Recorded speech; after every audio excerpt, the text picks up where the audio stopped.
You want to start? You want to just talk about the foot real quick? Depress everyone? Depress everyone real quick. You want to depress everyone real quick? Even though I'm just talking to you, there are no cameras here. We don't need to announce this. It's fine.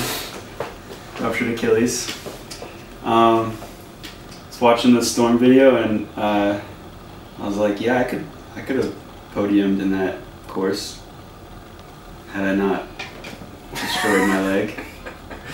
So it's one of those what if things. What if? Yeah. Well, and if you were in New York like while they were there, like it has to be a perfect storm of like hell. Perfect storm of destroying leg. I didn't even going to New York at that time. Yeah. And going fast and not messing up. Yeah. What did you think of the video? Video was cool. I guess the biggest thing I got out of it, I mean, like the gym, it was all like indoor. It was all in the gym. I guess it's Brooklyn Zoo, the upstairs, which looks actually like a really cool part of the facility because the downstairs part doesn't really look very exciting for parkour, but the upstairs it looks like they spent a lot of time putting a lot more into it.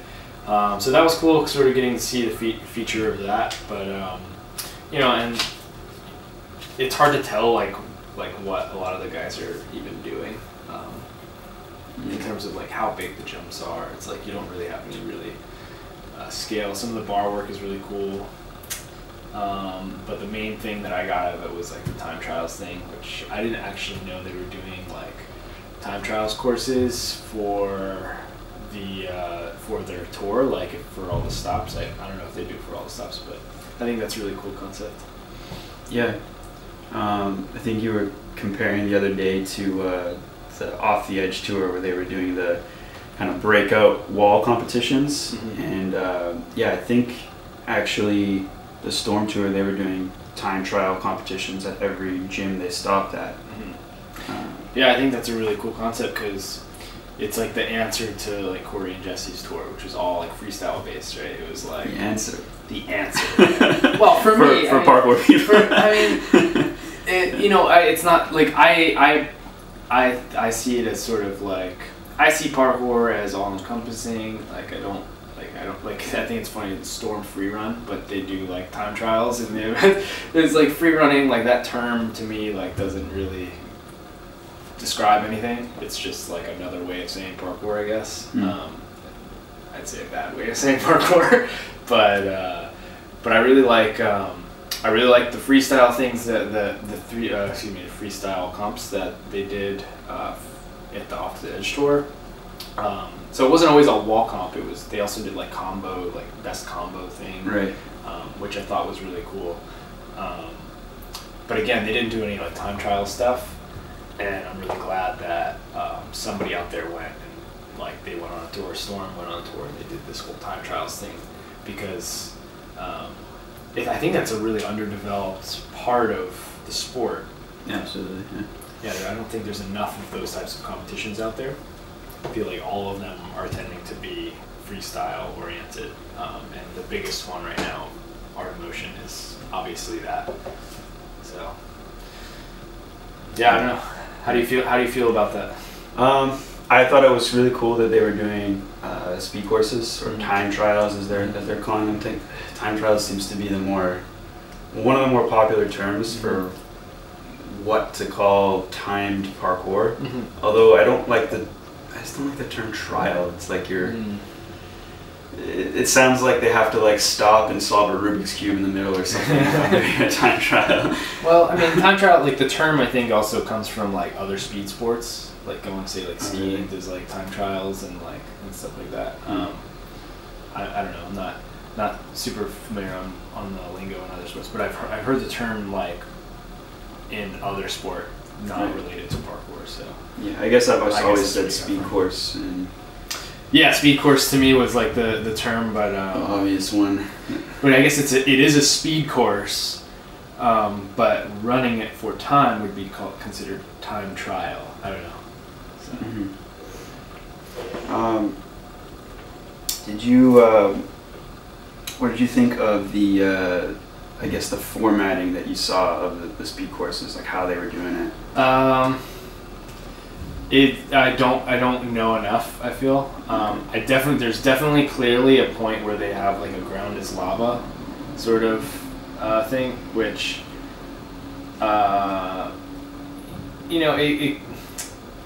there's some cool, like, it forces athletes to do something that, I mean, I guess the designer of the course wants them to do. Like, okay, just going down to the ground and running isn't an option. You have to like incorporate that. But I find that ground is lava courses, and we've done these in the past, and we've experimented quite a bit with ground is lava courses.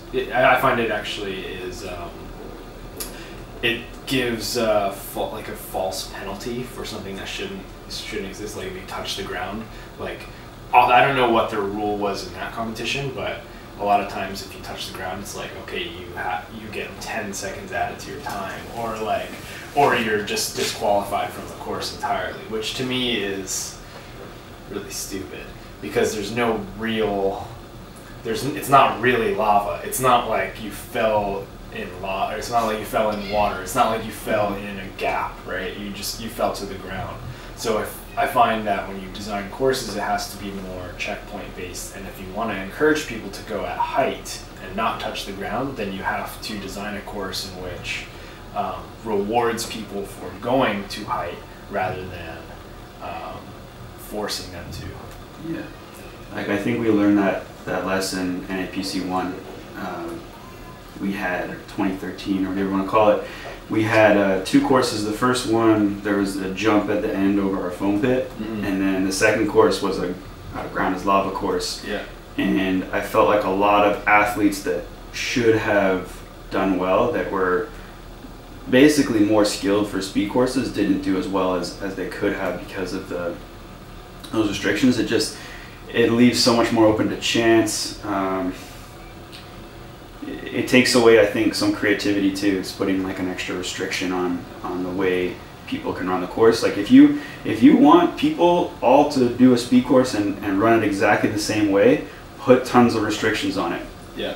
The more restrictions you put on a course, the more boring it's basically going to be to run in, because everyone's going to run the same way. Yeah. If you can find a way to allow people to take different routes, then it's I want to say more pure to parkour, and it's more enjoyable, I think, to compete in.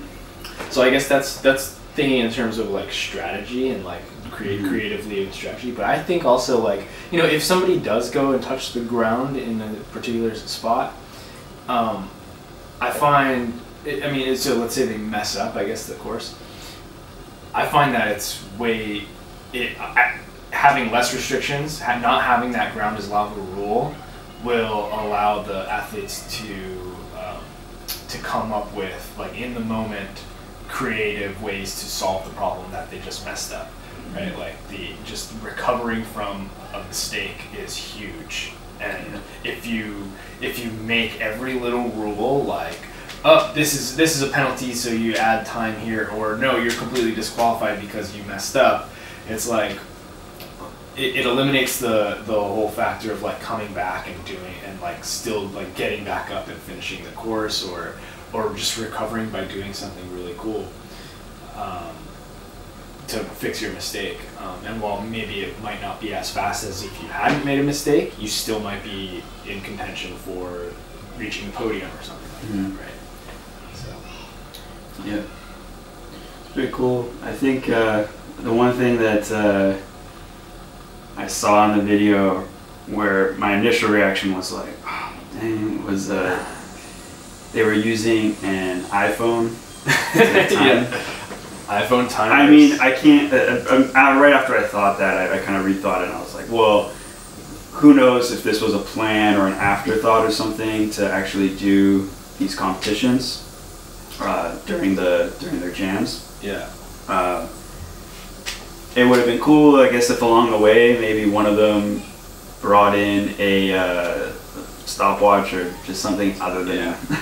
Well, so I guess like for people that don't know, the reason the iPhone timer is bad is because you can't watch somebody cross a finish line and press the stop button at the same time. You have to like look down to actually hit it correctly because there's no like touch sensitivity.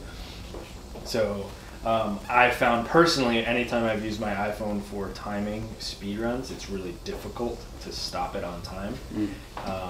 And I've been to other competitions, I won't say which ones, that have used iPhones as timers, and I always find that a little bit disappointing because, again, it's not going to be accurate, at least as accurate as an actual hand timer stopwatch.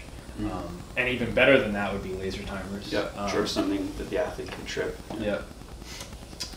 I don't know. I'm just really happy that parkour is getting to the point where time trials are starting to be more accepted. Right. You know, previously it was like, oh, you know, parkour shouldn't be, you know, you shouldn't be competitive. But it's okay that free running is competitive. Yeah. Like, I don't know where that idea even came from because it's wrong. Like, even like Seb Foucan, the founder of free running, like, he said competition shouldn't exist in free running. Like, but he's like, follow your own way. So I don't really understand where that idea even came from. But I'm just glad it's coming back up. And I was looking actually through the comments because I was curious on the Storm video, and I only saw one comment that was like, parkour competition in parkour just does not seem right. And it's like, cool, it's only one. You know, usually it's a lot more. We've gotten a lot more flack for doing NAPC than the Storm video received, which is, you know, it's good. It means it's progress.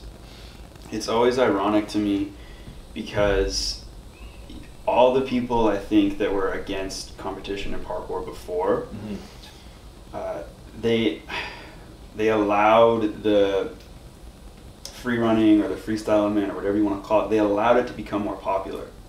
I think actually, if you want to call it free running, whatever, is more popular than traditional parkour right now, I think, to the mainstream. And I think it's because the people that were doing that were less uptight about competitions and exposure and media deals and clothing deals and stuff like that. Whereas globalization of parkour industry. Yeah, whereas the traditional parkour guys were just so against that back in the late 2000s. The 2005 to 2010 era or whatever. So many parkour guys were so against that it just stopped the sport, I think, from expanding. And, like there's like, you know, Yamakaze are in movies and David Bell's in movies, and you know, granted they're all still against competition. Maybe David Bell might have some difference of opinion there, but who knows? Like, he wanted it to be in the Olympics, but I don't know what his view of it was, if it wasn't going to be competitive or what. But yeah, it's I kind of disagree with you a little bit. I mean, I think you're right in the grand scheme of things. Yeah, I think the traditional parkour people tended to hold back the growth of their own sport. But at the same time, the free running style, or freestyle, what I would just call freestyle parkour, is basically, I think it's just more attractive in general. I think most people see it, we get kids that come in here all the time. It's like, can you do a backflip? You know, like, do a flip for us. You know, it's like flipping just in general, like, tends to be more exciting and it's more, almost more relatable. It's like, like parkour, just the standard parkour movement, traditional parkour movement, jumping and doing, it's like people don't really understand it that well. But I think people can understand a flip a lot easier. They can understand, like, oh, that guy's doing some crazy acrobatic line or like performance. He's a performer. That's what it is, right? And so I think that helped grow the sport faster as well. But part of that too is art of motion, and again, the non-reluctance to engage in competition. I think that helped a lot too. Yeah. So I don't know if people necessarily understand flipping more though. Sure. They don't understand twisting. They understand a backflip. They understand one simple flip. But I think what you're getting at is that it's more of a spectacle. It's more of an obvious spectacle. Whereas a precision jump is still still impressive. Someone does like a really clean rail precision. It's like, wow, he didn't die. But it doesn't have the same. Again, you've seen flips in circus and stuff like that. And here's people doing it on concrete. So again, it has that immediate spectacle to the mainstream audience, or the muggles, or whatever you want to say. Sure. Yeah. Yeah. I mean, I agree with that. I mean, again, it's like that. I mean, people have seen circus before. People have seen acrobats before. So that's, I guess, what I mean by like they can relate to flips a little bit better because they've seen things like that, and when they see people doing it outside, it's like easier to relate to. Right. Whereas parkour, just like people don't get parkour still. Like people come in here and we're trying to teach them like these moves and stuff, and it's like they don't really get it. It's like, why are we doing these moves? And you have to like kind of explain to them like why the moves are useful and like sort of the concept of parkour, without boring them or and still trying to keep them interested. But yeah, I don't know. I think it's, I find it almost harder to get intuitive with people when you bring in freestyle moves though too. Sure. Or you bring in awkward parkour or whatever we're calling it. Awkward. You mean tech? Yeah, it's like, why are we doing this cat leap to this pole down here? That doesn't seem like a quick A to B thing, and then you have to go into explaining that. So. Yeah, I remember like a long time ago, I was trying to explain to people, like a couple of my friends, what parkour was, and I was at the same time showing them a video, and I was like, and I'll never forget this. My friend was watching this. He's like, that doesn't seem very efficient to me. It's like, well, yeah, but like, in this imaginary scenario, it would be totally, efficient, but again, people don't immediately grasp it. You have to sort of be immersed in it to really understand it. And I think that's that's probably a big part of why people don't relate to parkour as easily, and they don't get into it, I guess, or it's not as popular, is because they don't have the background to understand it. That people who have like just put time into practicing and just researching. Yeah, and I just want to say that's another reason why I think this new surging popularity of speed courses is really good for making parkour relatable. I agree. And understandable to the mainstream, because it's measurable. It's measurable, and also people, you tend to change how you would normally approach a line as soon as you're being timed. I know, in the storm video, I noticed like one guy did a reverse fall, and I was like, don't do a reverse fall in speed courses. It's not. It is not. No reverse faults. No rolling. Yeah, there's no way a reverse fall can be faster than any other move. There's no way a reverse fall is fast. Anyway, I shouldn't talk about strategy too much though, because I want to get back in it. So I actually found everyone competing against me or Renee should do reverse vaults, rolls. So lazy vaults. Lazy vaults are they're really fast, right? Yeah. No, I mean, but it's interesting how things change when you actually put a clock to it. It's like, like I remember the first competition that I ever, probably second competition I ever competed in was here when we did it at Andy Livingston Park. Right. And I did like a big dive roll because I thought it might be fast to get to my feet, but it was like the slowest thing ever. And that completely changed my view of rolls. It's like, okay, never roll on a speed course. If you can take the drop or do a touchdown or something. Yeah, touchdown or just get to being on your feet is always going to be faster. Anyways, I think we can talk about parkour versus free running and speed courses and stuff forever. But we'll get back to some current things. Giles has been doing a little bit of game changer things himself with his new show, Giles Compiles, I think is the... Is it a game changer? It's a... I mean, just to play like devil's advocate, it is kind of the same exact format so far as the original Flow show. Well, I think he's trying to include news, though. I don't know, because he did a quick throw to Red Bull and was like, here's some people that placed, blah, blah, blah. Did Flow Show do that? Did they do current events? I'm actually not too sure. I mean, well, there was a couple episodes where Tim... or at least one episode where Tim was at Art of Motion that year. I don't remember if it was two years ago, I guess. And he's like in a hot tub, like probably on something and like talking about like life or something. Vegan. But I don't remember if they did like specific that. I mean, yeah, I don't get me wrong. I loved Giles Compiles, the new video that he did. Not just because he gave us a shout out and talked about Mixtape 5 and stuff. I loved it actually. I prefer to watch him. The new Flow show is terrible, by the way. I don't know if you ever watched it. Trev is. It's terrible. He's very monotone. His delivery. The most boring person to listen to. It's almost like he's it's like a BBC special or something, and he's talking about history or something. No, giving a history lesson. But that would assume that he like is knowledgeable about the stuff that he's talking about. That too. He's not. He doesn't seem knowledgeable about it. I mean, maybe he is. Maybe he trains. I don't know. But he's boring.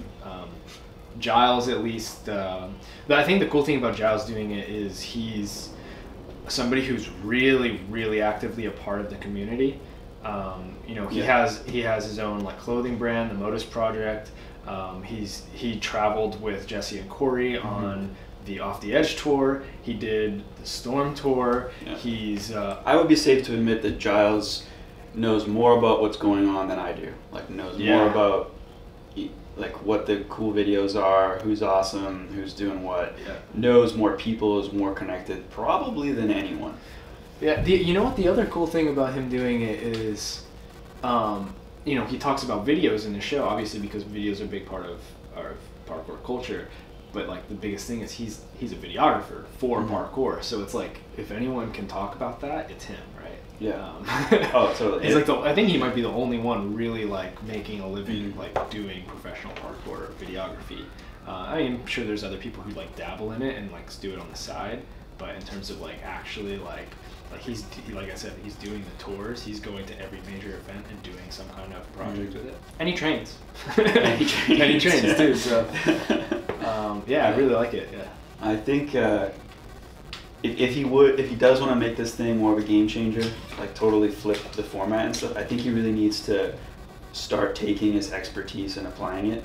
So, not just talking about what he thought was cool in the video, but talking about the shots in detail. Talking about the moves in detail, just geeking out a little bit more. Yeah.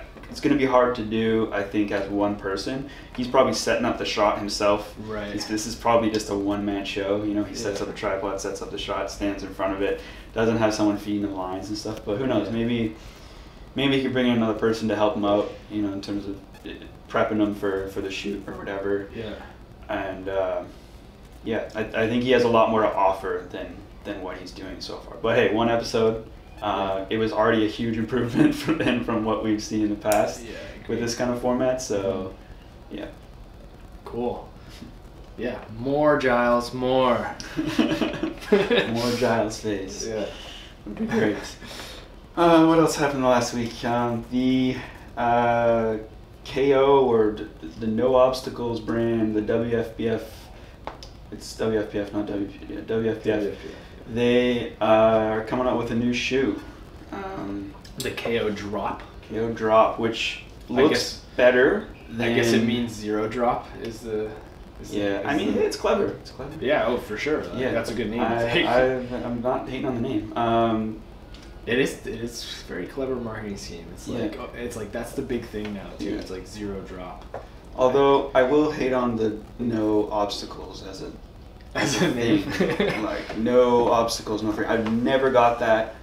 I mean, I get it. Well, I get it, but I say don't it, and get it's it. like no obstacles.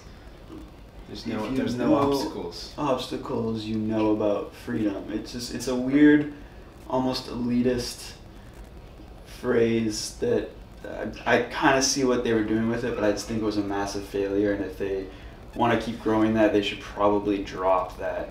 I don't know if it was a failure. Phrase. Because it's clear, like it's the name of their business now, right? Like WFPF, like was sort of the. Well, it's no obstacles. They shorted it. It's just the no obstacles, which I think saved it probably a bit. That cleaned it up. Yeah. As a branding phrase, that. Yeah, I didn't like it when it said is no obstacles, no freedom. Mm-hmm.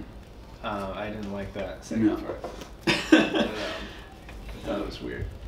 Because it's almost like if there are no obstacles, mm-hmm. there's no freedom. We can't have freedom because we don't have any obstacles. But then if you read it, it's no obstacles, like as in like I understand obstacles, I understand freedom. It's I don't know. It's kind of clever. It gets you thinking at least about it, and you won't forget it.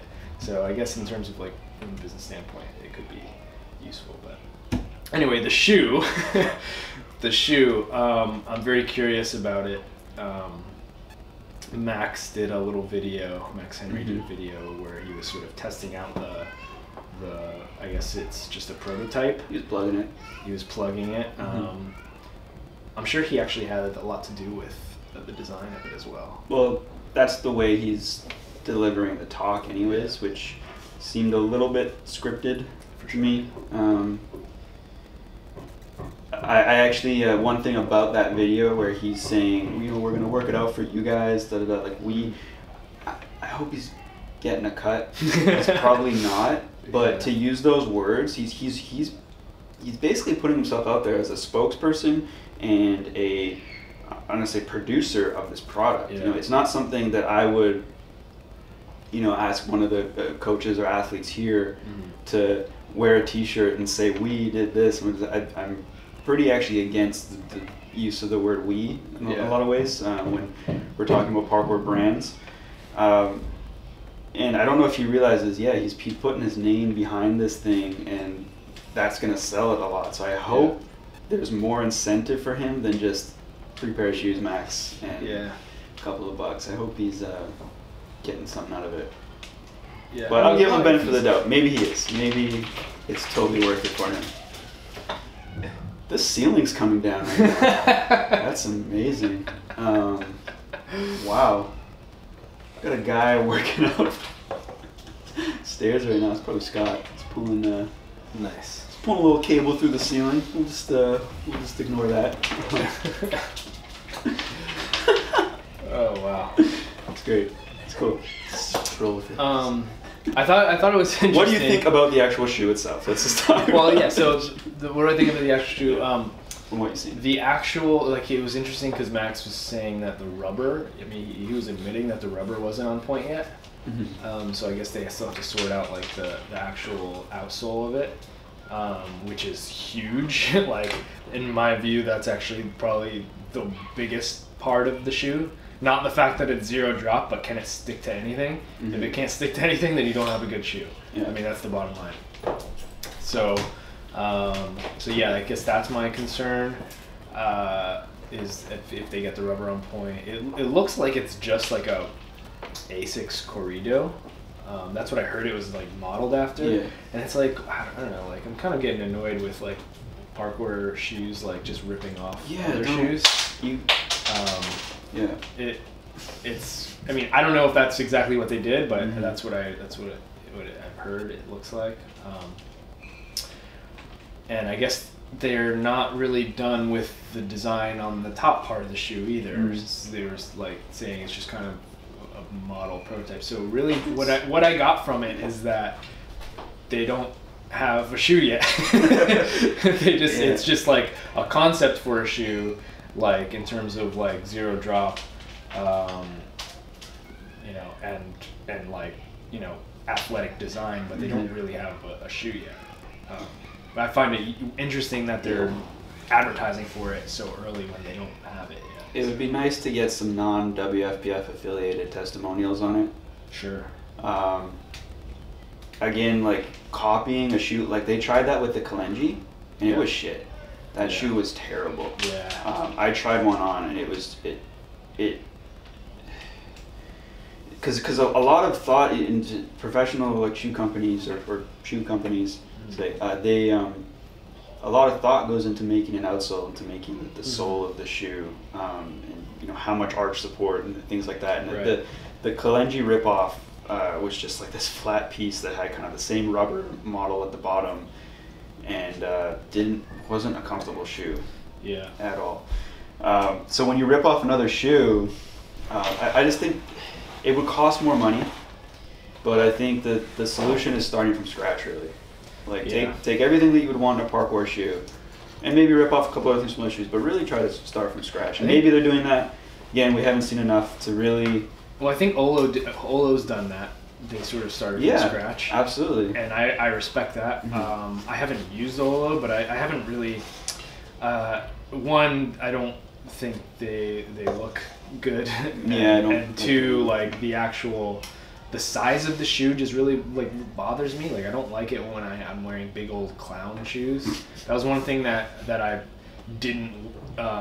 That's one of the reasons why I didn't get the the K-Swiss Ariake. Was I felt they looked massive, and I felt like I would like hit my feet on things. Like I know that sounds silly, but like I do a lot of dive rolls, and like I feel like my feet would like clip on stuff. I had a pair of Ariakes that I got for free. Tyson gave you. Tyson gave me a pair of. I think I still have them put away somewhere because they're a very funny color. And yeah, the heel's massive on them, and they're just not a comfortable shoe. I felt really weird doing parkour in them. Really awkward. But again, like going back to they have to start. You got to start from scratch. But it's expensive. It's totally expensive. I guess there's a new Tempest shoe coming out as well. I don't know if it's kind of the same thing as the orange bottom ones. NLS 2 maybe? Yeah. I don't know. So I don't know if they're starting from scratch with that, or if they're again just kind of gonna rip off the SI18s or whatever it is. But yeah, I think people like the problem is nobody in parkour yet is like a shoe designer. And because nobody in parkour is a shoe designer, or they're not working with shoe designers, they're just like, they take this, they're like, hey, replicate this shoe that people tend to like in parkour. And it's like, well, you don't really get anywhere with that. Can I plug Strike Movement? I think you just did. I just did. I got the new Strike Movement shoes, and I really like them. They're the rubber's awesome.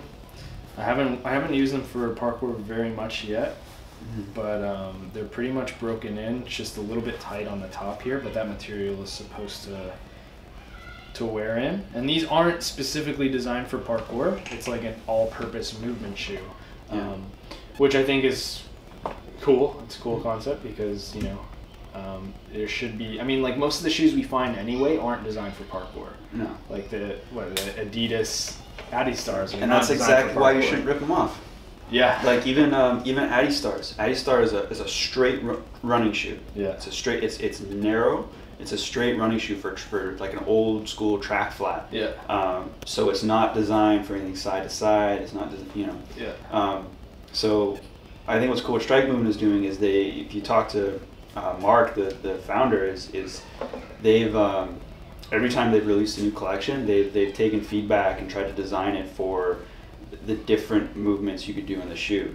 And they started trying to get with parkour guys a long time ago. They approached us like 2 years ago, and the first model of the shoe, which I'm wearing right now, that has this foam on the bottom, I immediately looked at it and was like, nope, this is not a parkour shoe. Yeah. I can't do parkour on this shoe. It's a comfy walk around shoe, but it's not. I can't stick to walls in that. I can't stick to railings. I'm gonna slip. And they took that feedback, and it took them 2 years. They took that feedback, and they've made a full cross-platform outsole. That's all rubber. My next criticism is that I think a lot of the tops they're putting on them will probably start to wear down, but then again, I've duct taped tops of a lot of other shoes that I've owned too. So I mean, I don't really know what the solution to that is really. I mean, actually, the top seems like it's actually quite durable material. That's what it seems like, but I bet if I like drag my toe on like a brick wall, it's gonna rip open. Do you remember the 510 Descents? Yeah, they had that rubber. It was rubber on top. I think that's cool. I think it's gonna make the shoe heavier. I think it also looks kind of dumb, but yeah, I'm okay, man. Like work with the designer. Like these, I'm sure they could work it out. Those look pretty fly. Like I think they could. Oh yeah. They could work something out. It's not impossible. Yeah, for sure. I mean, basically, so I think Strike's on the. I think they're on the right track, based on this model. I guess this is the Chill Pill Transit. Yep. Is that what it's called? Yeah. So the other one, the Pace, seems like it has some more durable material around where you would roll onto the side of your foot or something. So. Yeah. I think they're on the right track, and I'm excited to break these in a little bit more and use them a little bit more and see. They seem to stick to pretty much everything that I find in parkour. The rails, like the rail sensitivity is really good and it sticks to it. So yeah, I like them. Yeah. Back to the KO shoe. Yeah. There's kind of one more thing I want to talk about around that, and that's their water crisis campaign. Yeah. I told you to watch that earlier today. Yeah. Just watch the video. And I'm not trying to. I'm a skeptic. You know, I'm a skeptic. I'm a critical guy. So there's, I guess, some bias in being a skeptic. So nothing I say is intended to be hateful or an attack, but anytime a corporation does something charitable, I'm immediately skeptical.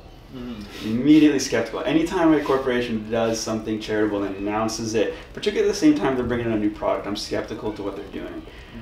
So I looked into the water crisis campaign, and there's nothing weird about it. Like they're doing a film. They're trying to get funds, and in exchange for funds, they're giving product. So in a way, they're just selling their product, and then those funds are going towards funding their film project, where they're going to go to somewhere in Africa where there's a water crisis happening. They're going to show parkour to the kids. They're going to make parks, or with probably out of just scaffolding and plywood, and make a parkour video that also ties into the water crisis. My problem with it is that I think if you really want to do something for the water crisis, you should directly give money to the water crisis. Like I just quickly Googled like water crisis. Right. And there's watercrisis.org, water crisis project, all these things that say you can directly give money to build wells and things that are gonna affect actual solutions. Yeah, because is showing kids parkour and stuff, like some of these kids, it's sad, man. Like some of these kids, like they're not living to the age of 5 because they're dying of thirst. That's terrible. And it almost seems really ignorant to come in and say, we're going to show them how to overcome obstacles. It's like, the main thing that popped into my head when I heard that was, so that they can not die of thirst? Yeah. Like, this is the thing? I don't know. I don't know if I'm being unfair. Yeah, I mean, well, I guess I didn't, like, think too deeply about this. I mean, I just watched the No Obstacles or the WFPF water crisis video just right before this, and it looks like it's like that, you know, they're doing a documentary to raise awareness about the water crisis, and through that they're using it to promote their organization, their shoe, whatever. For me, I'm thinking in terms of it's marketing for them, but if they weren't interested in that marketing, this awareness wouldn't even happen, right? So, like, you know, hopefully what ends up happening is it is successful, and, you know, people see the documentary, and then they're inspired to donate to help out these actual, you know, donate towards these actual solutions, like building a well or just getting water in the bellies of kids in Africa. Yeah. I just find it's interesting though, because like why exactly is it the water crisis that they choose, and not some other I think charity or crisis that's I think going the guy on. behind it, and he, you know, I don't know anything about him. Mm-hmm. He's in their video. When he comes on screen, I was like, whoa, because he kind of talks like this a little bit. We're going to, it just, the video really reminded me of South Park. Like, it just really came out as this South Park episode where, like, cue inspirational music, cue actor guy, like, you know, have you been to Africa? You know, anyways, who knows? Maybe he's a great guy. And maybe he's gone to Africa and done the whole help digging wells and actually doing things that directly influence solving the water crisis. And I think there probably came a point where he was like, I gotta promote this No Obstacles brand. I really like the water crisis. How can I do this? And the whole thing though, because of that, comes off as like really forced to me. And like I said, it's great that you know, maybe the ends will be this great thing, but to me, like the means don't always justify the ends. And yeah, it just comes off as this really silly kind of forced thing to me. That in the end of it, maybe we'll have a great influence and cause and everything, but I'm gonna reserve judgment. Yeah. I mean, because like, yeah, there's a serious water crisis.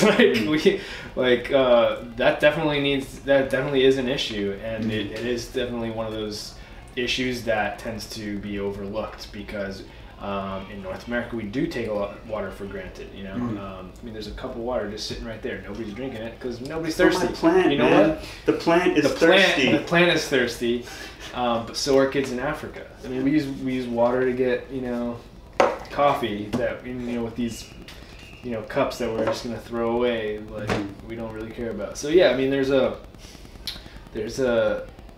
disparity between, like, obviously what's going on in Africa and like our lives in this first world country.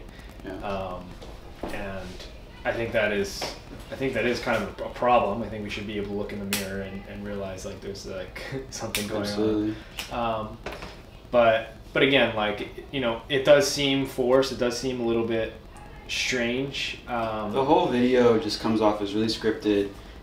They're constantly shooting out words about overcoming obstacles and what parkour means, and I see Max talking, I've met Max. I've hung out with him. He didn't talk to me about the water crisis. He didn't talk to me about how he thinks that's not his biggest passion. It's right? not, you know, and I'm not trying to call him out as like, you're being fake or whatever. You know, like I said, this is something he was approached with, and I'm sure he thought it was like a great cause, and hey, he gets to do a parkour video with it and everything. So, you know, that's all good. For me personally, they're asking for funds, and I'd rather give my money to an organization that is directly building something that is going to affect the water crisis. Rather than money. Rather than make a movie about parkour and water crisis. Yeah. That's my whole thing. Yeah. And I'd you know, like it if when people watch this stuff that kind of. So let's say, here's the hypothetical. So let's say if you gave money to make the documentary, and the documentary went on to inspire other people to give money to the solutions, like the actual solutions, like directly to the water, like, would it then be worth it to you? Yeah, like then wouldn't more people be able to give money if they know more about it? So you're saying when the finished feature film or whatever comes out, and then it has links to directly. Yeah, I think that's the point. That's the point. Right. But it's almost a gamble. It's almost on their part. They're raising all this money to make this thing, and what if the film isn't effective? Right. Yeah, that's It's true. you know, and they're trying to spin it with parkour, and again, I'm skeptical that it's going to be effective. That parkour, they're trying to tie in this whole parkour overcoming obstacles thing and overcome the water crisis, is really going to get to people and be like, oh my god, water crisis. I think actually the Sarah McLachlan, you know, commercials where the in the eyes of an angel, like, you know, every time those commercials come on, you're like, oh, these kids, and you gotta, you know, reach into your pocket. I think those are more effective at you know, getting people to donate money than I don't know, jumping around on stuff and then trying to philosophically tie it in, right? Feel good parkour. So I see what they're doing. I'm sure their hearts are in the right place at the end of it all. I just think it was kind of forced and not particularly well thought out. Yeah, I don't know if it's gonna be successful. I don't know if it's gonna really, get people to donate to the actual solutions for as bad as this sounds, I think a lot of people are gonna just see it and be like, oh, cool, parkour.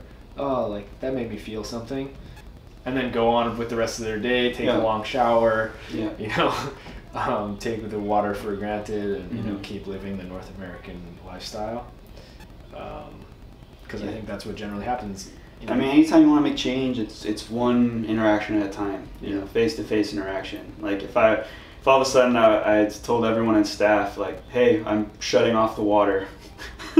So that you guys can feel like what it's like to be thirsty.